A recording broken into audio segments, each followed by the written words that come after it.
standing or they will continue to stand. So right now, we will call on the candidate that is here. I know the National Rescue movement, President Kennedy is on his way. And I've got some commitment also from other candidates that because of the nature of our own peace accord, that if you don't do it today, we can always do it with them at another venue. We're still working that out. But for the candidate that is here now, the vice presidential candidate of the SDP is here. We'll call him on to sign on behalf of his principal, who just yesterday they called us that he had to go to another engagement out of the state.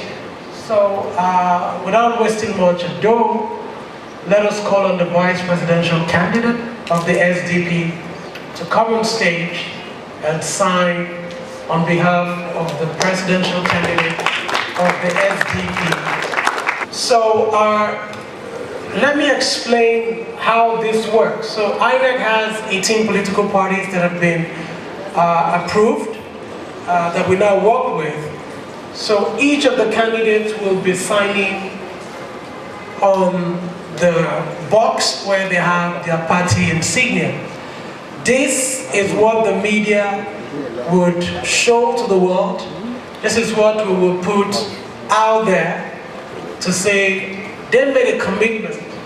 That is the commitment of our peace accord, that they will not instigate young people to violence. So please, we will just give the vice presidential candidate about 60 seconds to give an endorsement of the peace process on behalf of his party. He will sign and then he would go back to his seat.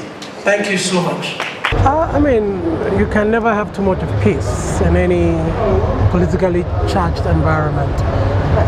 The goal is to ensure that we have a peaceful election before, during, and after.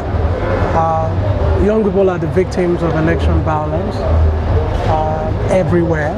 So the goal is such that in Nigeria in 2023, we do not have that election violence happening again. So that's why we did it. We've been running projects across the country targeted at young people during voting,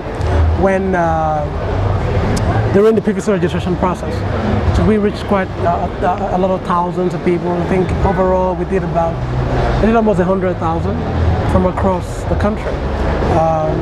And we infused in our election support projects needs for people to abstain from violent issues and all of that. So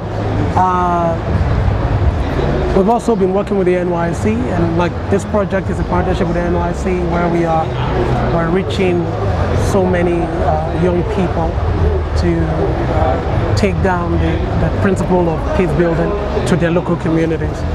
So before now, we've been signing the peace accord at the state level, working with governorship candidates. So yeah, we've been doing a lot of work even before today. Yeah, the monitoring is such that, will be such that we continue to hold them accountable for what they say and alert the necessary institutions. The U.S. Embassy is one of our strong partners. Recently you saw the visa ban on some politicians who are instigating election violence. I say to any politician, go ahead.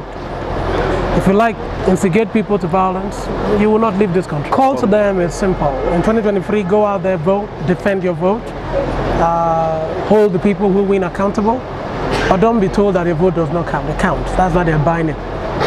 And let me tell you another thing, like I said on the stage, now who they are alive, now they enjoy dividend of democracy. If you die for a politician will be alive, enjoying the dividend of democracy, whereas your family will be mourning and crying. Don't kill yourself for politicians. It's not worth it. It's no good. Even if they give you 2 million, no kill person for politician. You understand? No.